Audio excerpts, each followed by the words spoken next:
You've got my last name is Junior.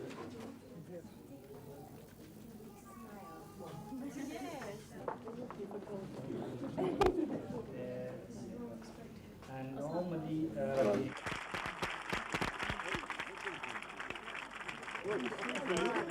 Hey! God.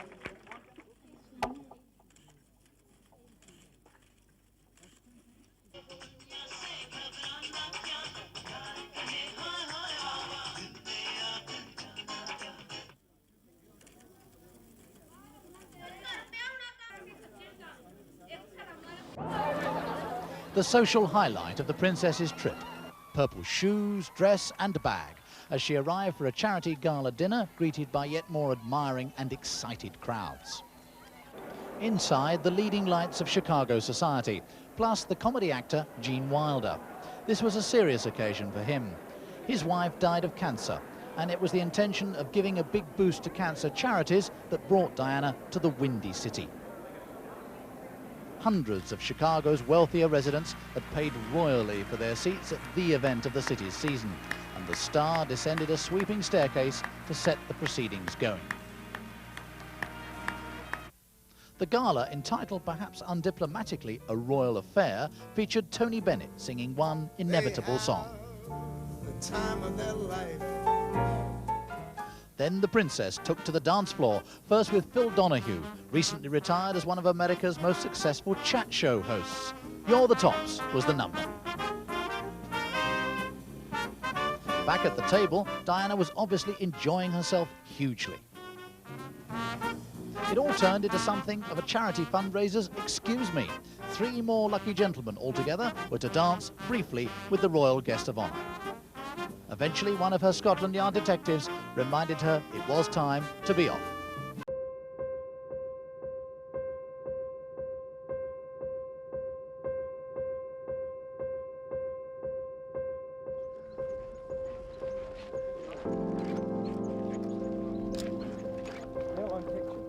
On this side, try and keep them spaced out. This is very much early phase. We put in pioneering lanes to see what's going on. Working on it works. Everything you've got to do.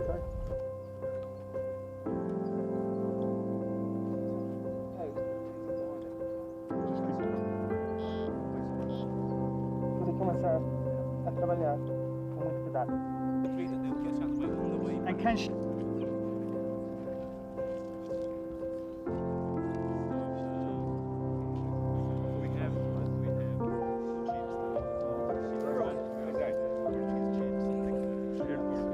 There's an empty bus following us round.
where you're going to go out in the provinces, you're going to have some... Time for a final debrief, time for reflection on the success of this trip. Well, Gala's where we've been operating the longest out in the field. While the Red Cross has found a priceless ally in their campaign to ban landmines, the Princess has found the cause she's been looking for, and a new relaxed but hard-working image. I've had hands-on experiences before, but this working trip has been slightly different. I've had more contact with people and there's been less formalities. It's the type of programme I've been looking for some time, and I'm very happy to have done and achieved what we have. What did you make of yesterday's political storm back in England? I saw it merely as a distraction because I'm not a political figure. I am a humanitarian figure, and always have been and always will be. The Princess said her most moving moment was meeting Sandra, a 13-year-old girl who'd lost her leg during the Civil War. It was her tragic story that convinced the Princess, whatever the criticism, her campaigning must go on to protect millions more youngsters at risk across the world. So, the end of a 4-day tour for the Princess, which has been emotionally demanding and proved politically sensitive too. But above all, it has achieved its main aim, mass publicity. And today the Princess indicated her next trips will be to other mine-plagued countries, probably Cambodia, Afghanistan or even Bosnia. Despite the controversy at home, the Princess's campaigning continued today in what's believed to be the most heavily mined town in the world. Already briefed about the political row she'd stepped into, she seemed taken aback by the description of her as a loose cannon. But yeah, I'm only trying to highlight a problem that's going on all around the world. That's all. It's been said, though, that you're aligning yourself with Labour policy. Do you think that's wise? Labour? I don't know what you're talking about. I don't know. We have really to keep the programme going. Thank you very much. In all her travels, it's a scene she'd never encountered before. Quito, all but destroyed as rebel and government forces battled for control. She listened as we were given a detailed account of each weapon unearthed here and its devastating capability. If you set one of these off, it's going to jump up and this will take out everybody in 25 metres.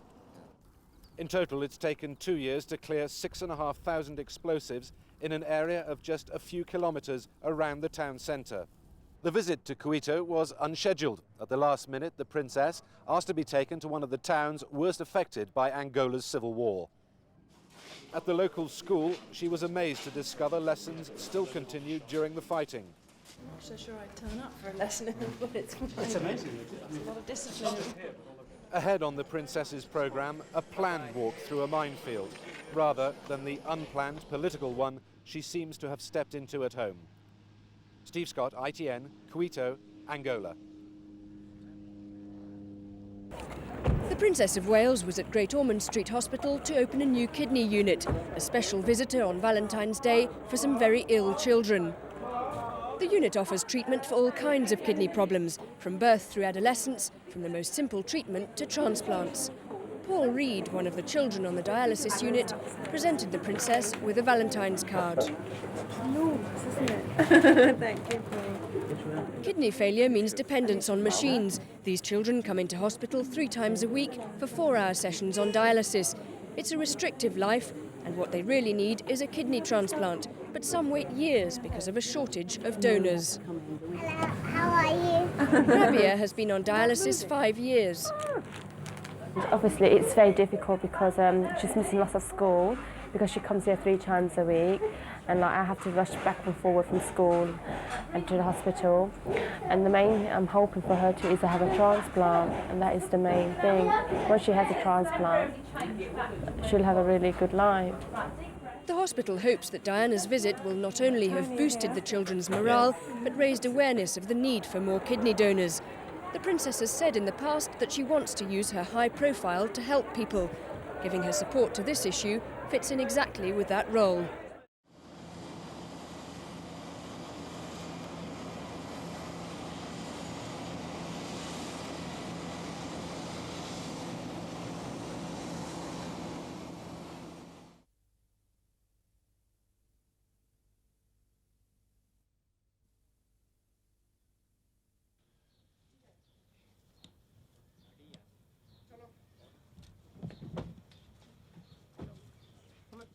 रास्ते से आते हैं रास्ते से तो auto जा रहे हैं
So what is he on?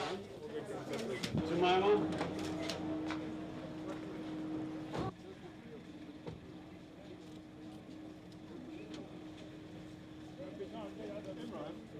Imran, look the side of the hospital there. Maybe right that way.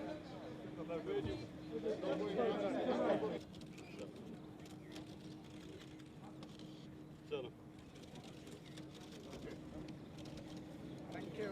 No.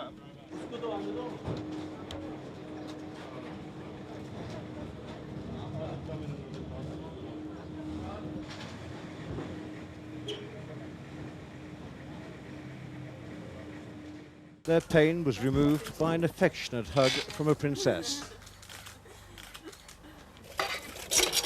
5 years ago, the sound of rural life here was drowned by heavy shelling.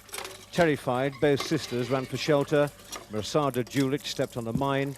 Fariha ran to help her and trod on another one.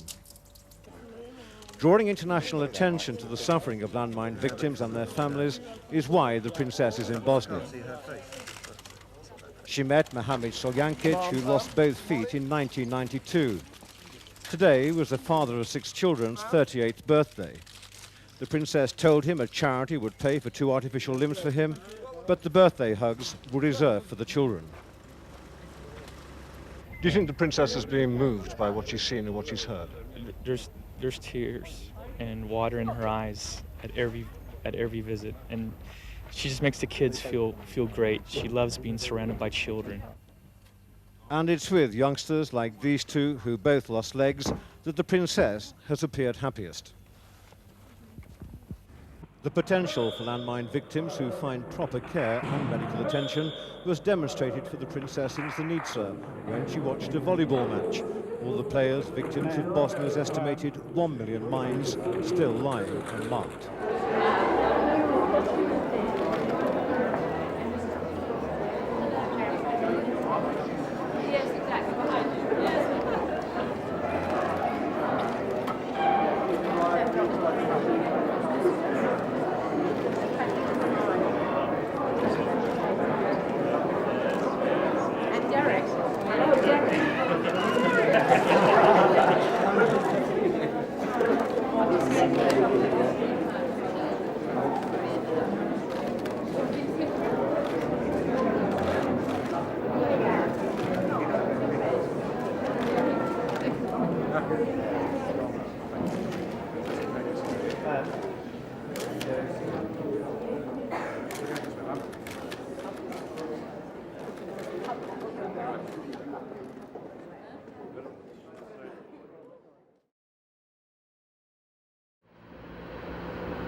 Very sad. I actually met her once in 1985. It's Miss Charles and there's nothing else to say basically.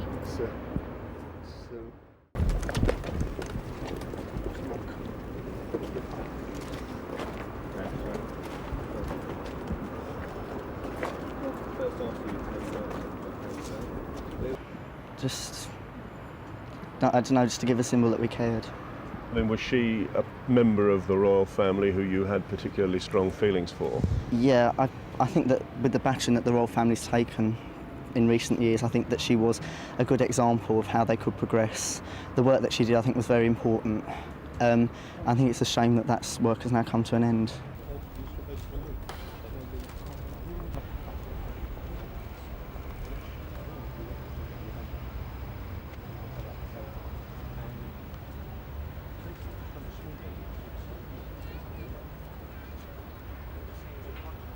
Shocked, just shocked. You know, you just can't believe it, can you? I can't believe it now even, you know. Shocked. What's made you come here? I just wanted to, I thought I had to be here, you know. I just had to. Just wanted to be somewhere where she used to go. That's right, yeah.